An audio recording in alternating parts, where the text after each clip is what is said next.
Binah. And this is that graphic that we got the very first night.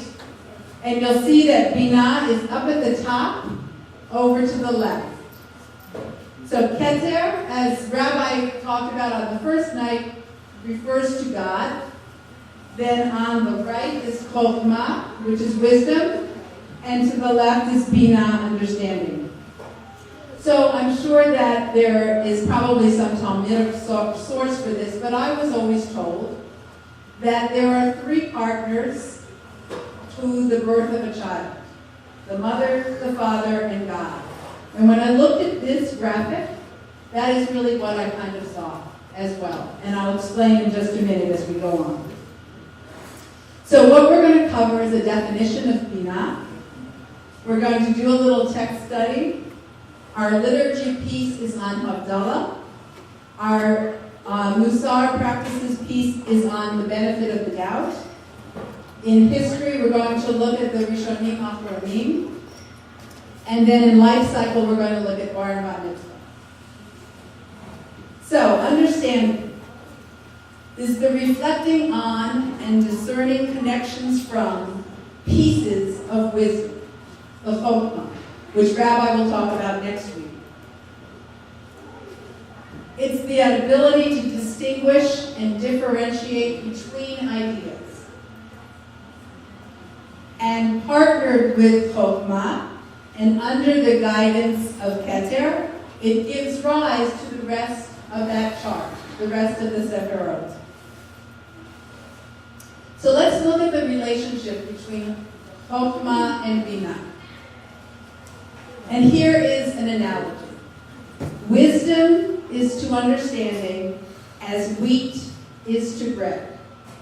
So we take the discrete pieces of wisdom, but it's through understanding that we create something new and different from what we started with.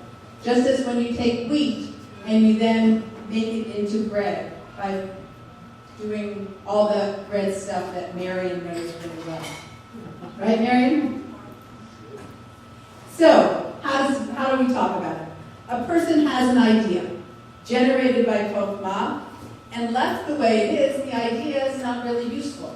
It's not related to other things. It's raw, just like that wheat was raw.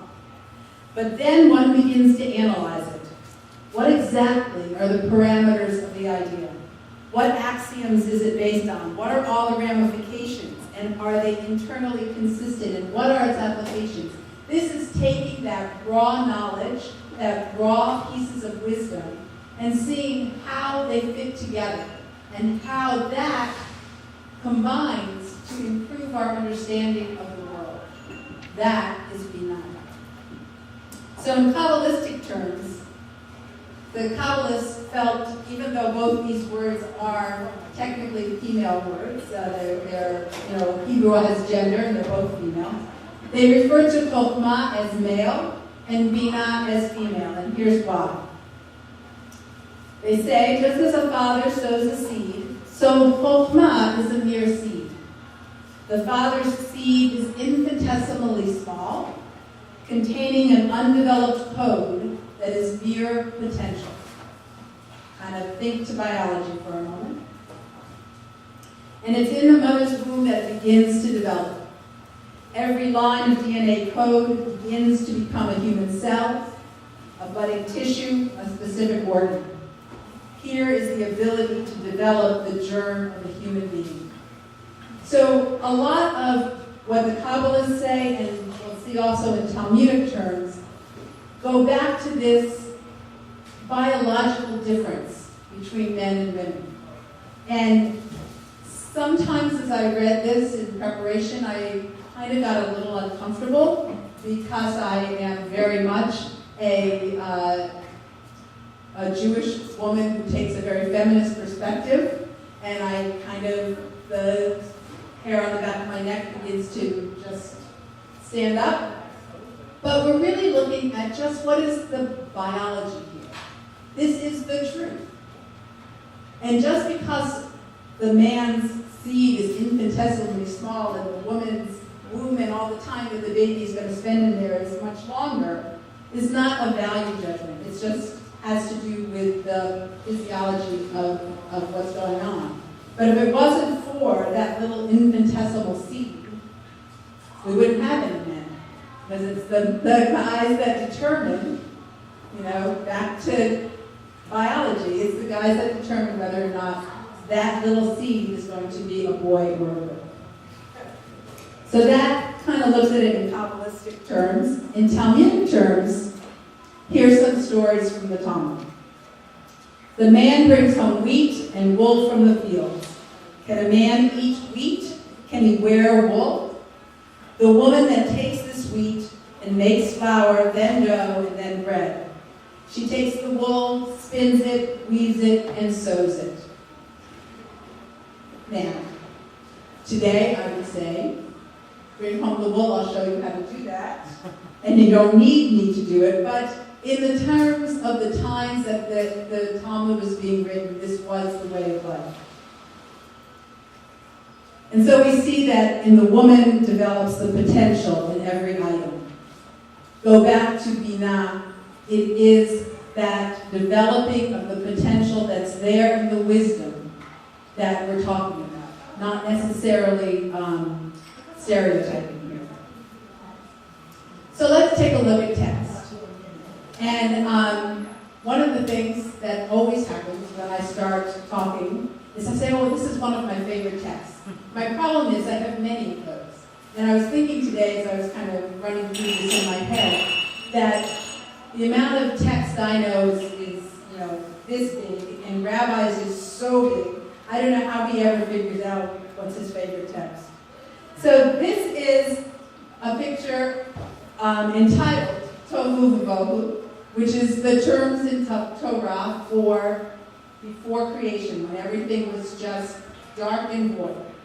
When God began to create heaven and earth, the earth being unformed and void, Tohu V'Vohu. With darkness over the surface of the deep, the Spirit of God hovered over the face of the water. And we all know. And God said, let there be light. And there was light. God saw the light, that it was good, and God separated the light from the darkness. We're going to kind of go through, not every day of creation, but specifically you're going to see over and over, as I highlighted it in green, that what's happening in creation is separation and differentiation. In verse 6 and 7, God said, let there be an expanse in the midst of the water, and let it separate water from water. And God made the expanse, and it separated the water which was below the expanse from the water which was above the expanse. And it was so. In verse 8, and God said, let the waters under the heaven be gathered together into one place, and let the dry land appear. And it was so. So we're taking the light things and putting them together, and we're having land versus sea. In verse 14, God says, let there be lights in the expanse of the sky to separate the day from night. So we're going over and over from chaos to order. So that's why I gave you your little bag of M&Ms. Because I have to tell you a story. When my children were little, their favorite place to go for lunch or dinner, whatever meal we were eating out that day, was to Miami Subs, which used to be on 436 and 434. And they liked it because there was a play area, but they also liked it because in the kids' meal you got a snack-sized packet of M&Ms. And in telling how old this story is, blue M&Ms were new.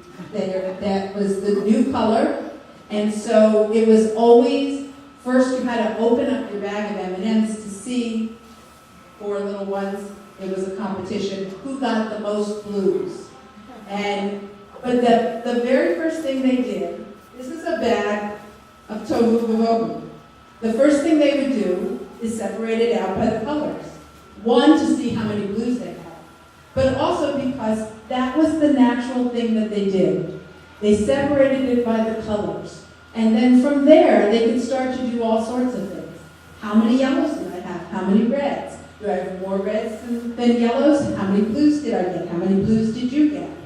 Let's make a pattern. See how many different patterns we can make. Can we make it look like a rainbow? Can we make it look like a picture?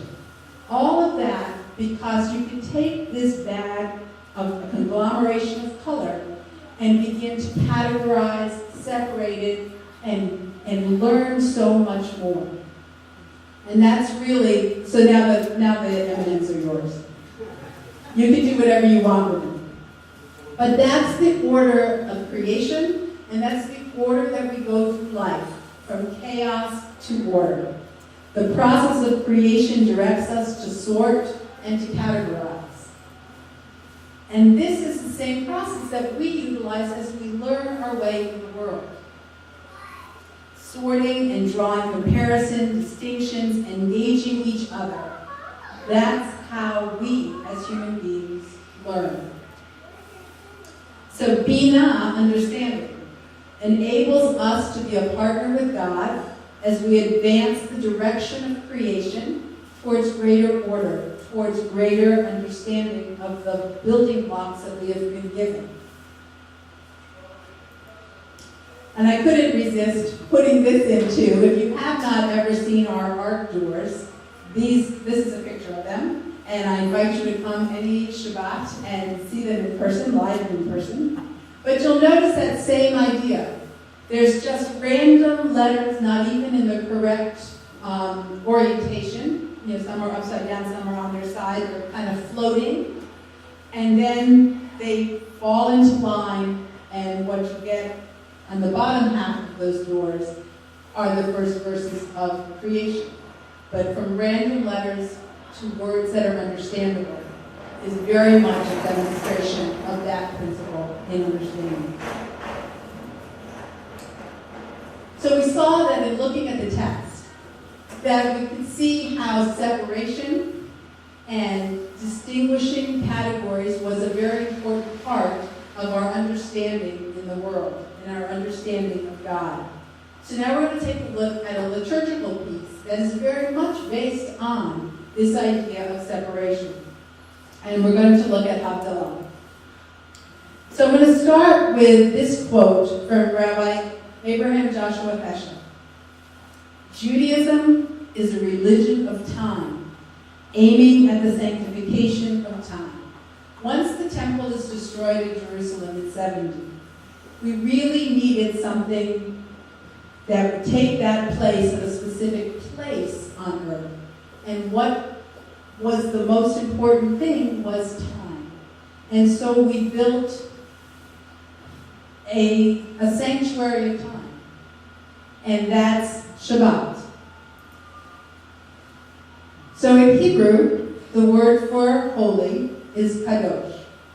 But really a better definition of holy is set apart. What makes something holy? It's the way we treat it. When we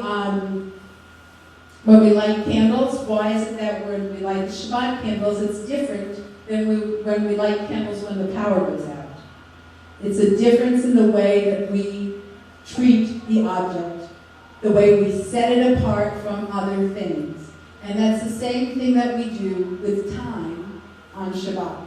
We set it apart from our normal work week. And we do that through ritual. So when Shabbat begins, we light the Shabbat candles and make a blessing. We say Kiddush, make a blessing and drink the Kiddush wine, and we have the challah. That kind of sets, if we're just at home, that sets our atmosphere. We could include in that coming to services, but I'm just going to talk about these kinds of ritual pieces that we do together at home. So Havdalah is the other side of the day, whereas we do all those things on Friday evening prior to the beginning of Shabbat. Havdalah we do at the other end to mark the end of Shabbat and the start of the regular work week. So whereas at the start of Shabbat, we must get it done before the sun goes down. Candle lighting time is a very important thing to know, so that you know when you have to get your candles lit so that they're done before the sun goes down. On the other hand, you have to wait until the day is over for Shabbat, but you could still do Havdalah later. You can do it up till Tuesday? You can do Havdalah. Yeah, so you can do Havdalah up till Tuesday. So if you kind of hate to say goodbye to Shabbat, have that luxury, you could wait. But generally you would do it once we've gotten past sundown, the first, well, we're going to get to that in a minute. So here's the ritual. When 3 stars are seen in the sky, or about an hour after sunset, or 45 minutes past the time that you lit candles the night before, or you go to Heat Cal and it just tells you. You know, put in your location, it tells you when Havdalah is. So what do you need? Wine, spices. Inside here there's cinnamon sticks and cloves, and a braided candle with many wicks. I tried to say many wicked, but it looked like wicked, and so I had to change the sentence. So what is Havdalah's ritual? It begins with a series of biblical verses that come from a variety of sources, all dealing with salvation. Because Shabbat is our experience of what the world to come might be like. It is as peaceful, it is as beautiful, as if we had already gone to the world to come. And we're going to make blessings over wine, spices, and the fire, the candle. And following those blessings, there's a blessing over distinctions, over this very idea that we've been talking about, how there is separation between what's holy and what's ordinary, what's light and what's dark, what's Israel and what are the other nations of the world, and what is Shabbat and what are the 6 days of work. So Havdalah not only is the ceremony that marks that separation between Shabbat and the rest of the week, it also calls to mind all of those wonderful distinctions that we are able to perceive and that we have received as blessing from God. We sing Shavuot Tov, that we should have a good week, and we sing Eliyahu Hanavi, because the prophet Elijah is the prophet to herald the time of everything being perfect, the Messianic era. So the spices, I found 2 different reasons why for the spices. One I like better than the other. So the one most often mentioned in the Talmud is that we have the smell of the spices because, according to tradition, on Shabbat, every person is given an additional soul. And at the end of Shabbat, that soul departs. So to prevent you from feeling faint that this other soul is leaving your body, you smell the spices. Didn't do much for me. I'd rather think that you smell those spices because Shabbat is so sweet.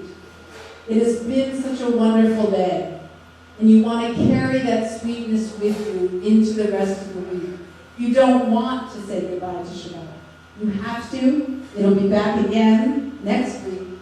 But you want to keep that aroma in your head. And one of the best ways to do that is through your nose. The many-wicked candle is really to accentuate that torch of fire. The blessing is for the lights of fire, so therefore it has many wicks. But it also makes that big distinction. Throughout all of Shabbat, we haven't been able to kindle fire, and now as we begin our work week, we're back to doing work, and we make this distinction between Shabbat and the rest of the week. Anybody have any questions on? Yes? I like the way you say in Havdalah, relative to what we were saying earlier, and that is there are typical roles in the Havdalah service that deal with men, women, or children. And I've always been told that a young woman holds the Havdalah candle and holds it as high as she wants her man to be. And at the end of the service, the candle is dipped into the wine. And the greatest distinction I find all Jewish holidays is that a holiday does not begin until something else ends. And I just find that Havdalah accentuates that considerably. And yes, and then that's its purpose, is to clearly give you that distinction. One of the things we do is once we have that candle lit, when we make that blessing for the candle, you'll see people like this because you're looking to see that difference between light and dark. That is one of the uses of fire that enables us to see that. So yes, and there are always lots of minhag with as to who's going to do what and what it means. But they're wonderful. So we're going to move on to Musar. And this is really concerned with, okay, so we have this understanding, but how does it affect us in our day-to-day life? How is it that we use this idea of discernment in our relationships with people? So from Pirkei Avot, one of the books of the Mishnah, yes, it says, get yourself a teacher, find someone to study with, and judge everyone favorably. So before we get to the judge part, this is just a little aside. The find someone to study with. If you've ever seen a scene of in a yeshiva, think Yentl for a minute, it is pairs of students arguing back and forth with each other. When we tend to think in Western civilization, when we tend to think of study, we think of libraries and quiet and individual carols. That's our kind of Western civilization idea of what it means to study. And where that really comes from is as we came out of the Dark Ages. Yes, there had been Jewish study going on throughout that whole period of time, but the Christian world did not think about maybe looking at how it was that Jews continued to study.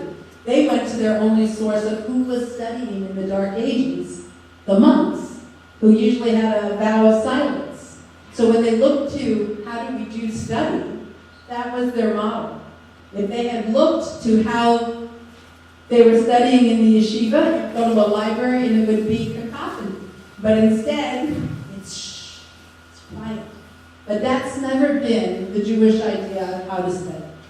Yes, you need a teacher, but more importantly, you need a partner. So Ruta style, because you need to bounce ideas off each other. You need to, what we love to do best, argue. You need to say, but it says this, and I think it means that. And this one agrees with me, and the other one doesn't, and you go back and forth and back and forth. Because that's the way you really come to understand something. To understand something from your point of view is not enough. You have to be able to see around and see other ideas. And no matter who you are, and no matter how smart you are, you will not come to all of those ideas and opinions on your own. It is only through interaction. So that's the study part. Looking at judge everyone favorably literally means to judge everything in the pan of justice. And when I say that phrase, I'm hoping that it brings to mind the scales of justice that we're so used to seeing on courthouses and so on. And it's giving people the benefit of the doubt. hearing both sides, weighing what's going on before you make a snap decision. And I did find that piece of text I was looking for. This is from Midrash Rabbah. And it says, "These are the generations of the heavens and of the earth when they were created in the day that Adonai Elohim made the earth and the heavens." So the rabbis asked, why does the story of creation begin with only the one name, Elohim, as the creator, but it ends, when you get to the end of the story of creation, at chapter 2, verse 4, it says the two names. It has the Yud-Heh, Vav-Heh name and Elohim together. So here's the Midrash that explains it. It says, this may be compared to a king who had some empty glasses. The king wondered, if I pour hot water into them, they will burst. If, however, I pour cold water in, they will contract and shatter. What then did the king do? He poured in a mixture of hot and cold water so the glasses would remain whole. So said the Holy One, if I create the world on the basis of mercy alone, its sins would be oppressive. On the basis of judgment alone, how would the world be able to exist? I will create it with justice and mercy together, and then maybe it will be able to stand. So think about it for a minute. We hear so much about zero tolerance. We will not consider anything else. This is the law, and that's it. If everything was like that, there'd be no one going around in the world. We'd all be in jail. It's very difficult to be perfect. We're human beings. And sometimes we're wrong, and sometimes we're wrong, but there are extenuating circumstances. And there was just this same idea just last week in the newspaper. I don't know how many of you saw it. I think it was in the Midwest somewhere. A woman came into a store and stole a dozen eggs. The shopkeeper called the police. The police arrived before she got out of the store. And when the policeman got there, she was crying and she said, yes, I have no money. My children are starving at home. I need the eggs. And the police officer paid for her eggs and brought her groceries and brought her home. That's mercy and judgment together. Yes, it was wrong for her to steal. She knew it was wrong for her to steal. She had a compelling reason. And the police officer was able to find a way to satisfy all the conditions. And that's what this piece of text here and also the text from Pirkei Avot is. We have to give people the benefit of the doubt. We need to weigh what's going on in a situation. We need to make those distinctions. We need to carefully look and evaluate, discern, provide understanding in our relationships with others. I'm going to move on to the history piece. And it's the Rishonim and the Acharonim. So the Rishonim are the first commentators, and then the others are the last, first and last. So these refers to the rabbis who were making their comments during the 11th to the 15th centuries. The latter, the Acharonim, refers to the rabbis from the 16th century and on up to the present. Because rabbis not only are always making the comments on the texts before them, but they're also answering questions known as responsa. So when something comes up in a community, even here in the synagogue, when I want to know whether we can do X, Y, Z, I go to our authority, Rabbi Neely, and say, what is the ruling? What is it that we're supposed to do? And he gives me a response. And the rabbis are not making new law. They are seeking to clarify, to refine, to discern issues within the confines of Jewish law, even though that law is long before certain things existed, man-made things. The law is still applicable, and the law still gives the basic foundation as to what way we go. So I'm going to give two examples, very famous ones, of the former, or the first set of commentators.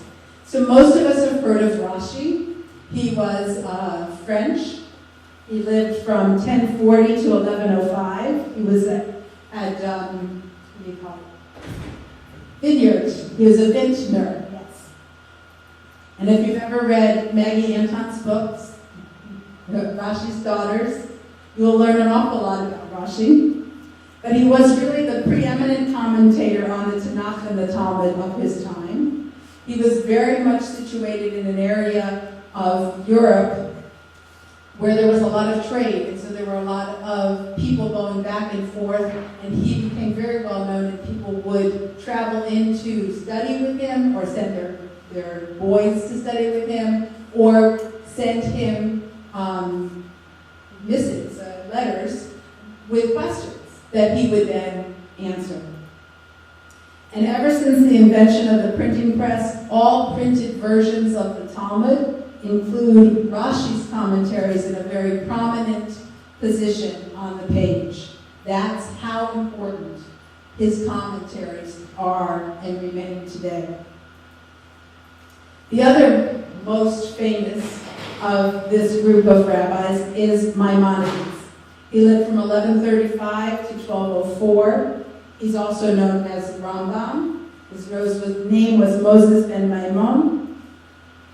And they say, from Moses to Moses, there's no one like Moses.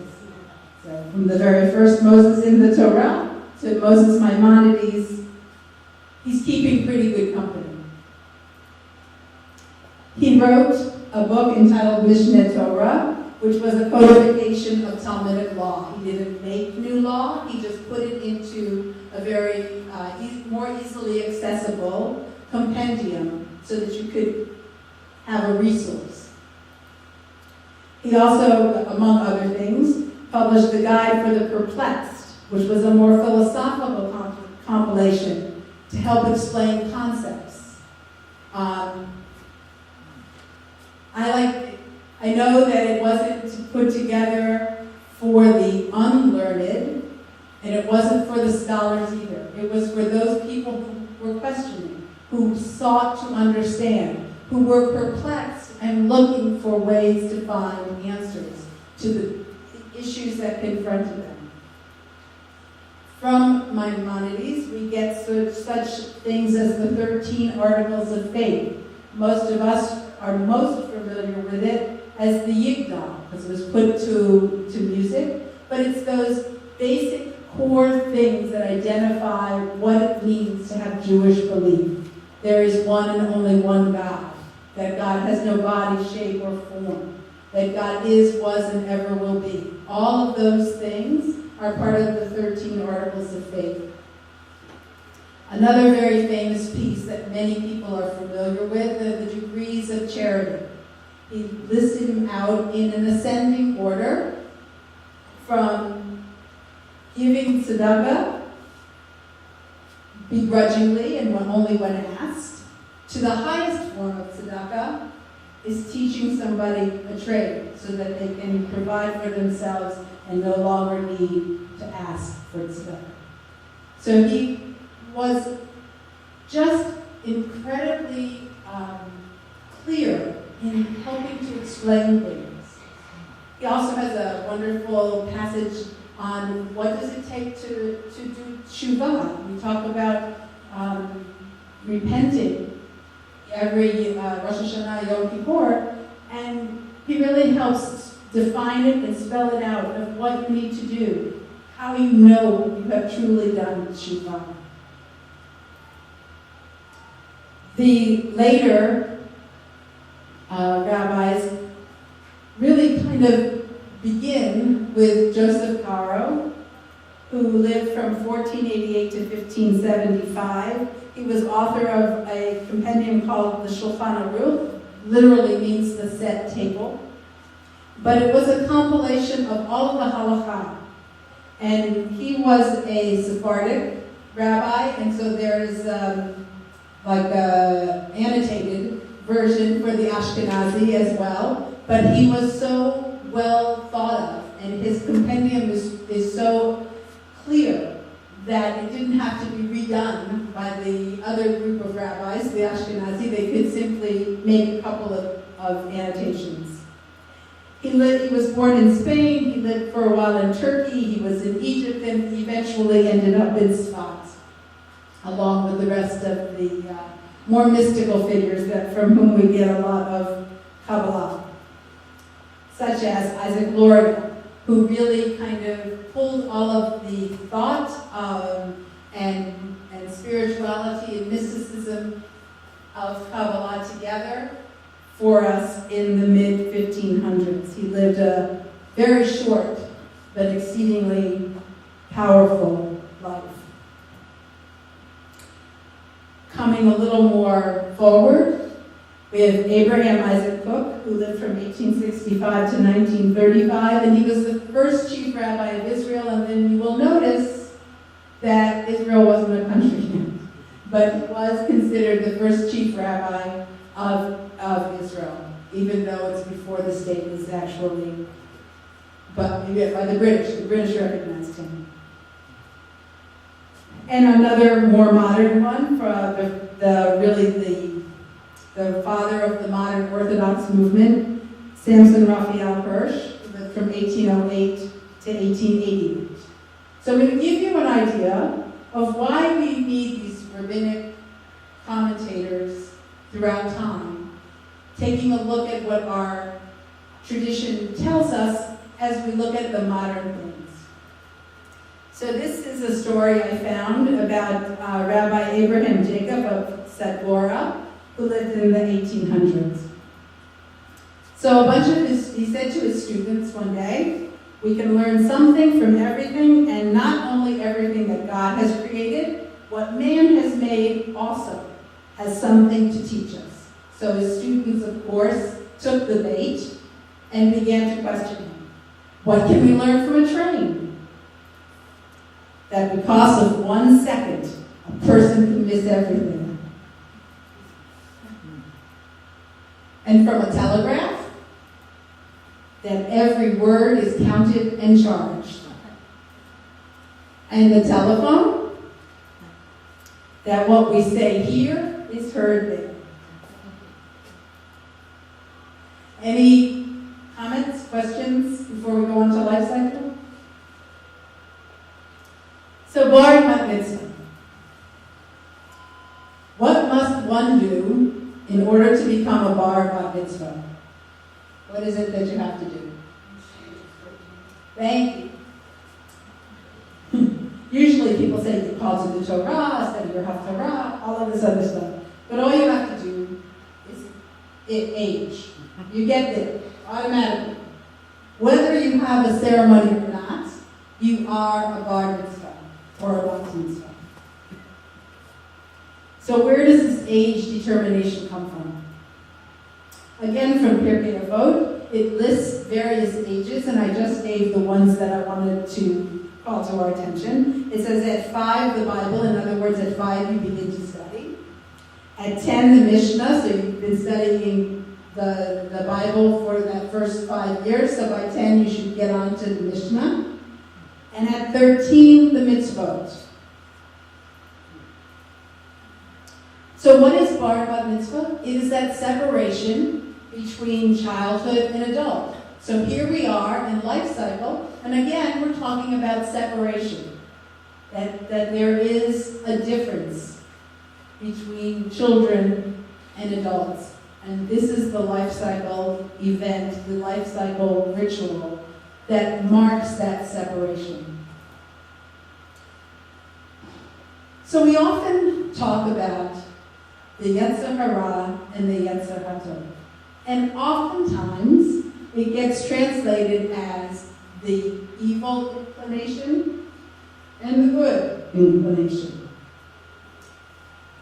But that's not exactly how it is. Yetzer hara is impulse, is immediate gratification, is things you do before you think. And the Yetzer HaTov, when you can control those urges and you can delay the gratification, that's your Yetzer HaTov working. It is our ability to take ordinary things and make them extraordinary. So when we think in terms of kashrut, for instance, we all eat. Every human being eats. But if we take that act of eating and imbue it with setting apart, with separating out, with making distinctions, then we've taken that level of ordinary eating and raised it to an extraordinary plane. And the ability to do that, to control urges, delay gratification, is a sign of maturity. And so, up until the age of bar mitzvah, oftentimes the Yetzer hara has had a greater run of things. You ever take a toddler to a candy store, you know there's no impulse control, and there's no delayed gratification. But you can take a 13-year-old in, and you can tell them to wait, and we'll pay for that candy, and then they can eat it, and they get it. That's a very simplistic approach, but it's really, that's what we're looking at. That we have the ability to take those basic urges and move them out of the ordinary, move them out of automatic pilot, and put them into a considered, discerned method of living. So I went back to look at another piece of text as I was finishing up, getting ready for this lecture. And I found this one also from Pirkei Avot. And I've cut parts of it out. It's a longer piece. But he says, where there is no wisdom, there will be no reverence. Where there is no reverence, there will be no wisdom. Where there is no understanding, there will be no knowledge. And where there is no knowledge, there will be no understanding. So this is a piece of text. So what does it mean? And I looked, and of course found a commentator,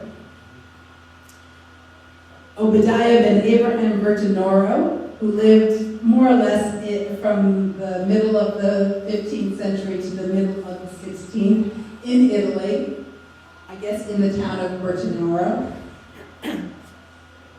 So he kind of, time frame wise, he's kind of bridging from the first commentators to the last. He emigrated to Jerusalem and wrote commentary on the Mishnah, mainly based on Rashi and Maimonides. And this is what he said: knowledge is the finding of reasons for things. Understanding, on the other hand, is the finding of the relationship between things. And I really love that, and I thought it summed things up very well.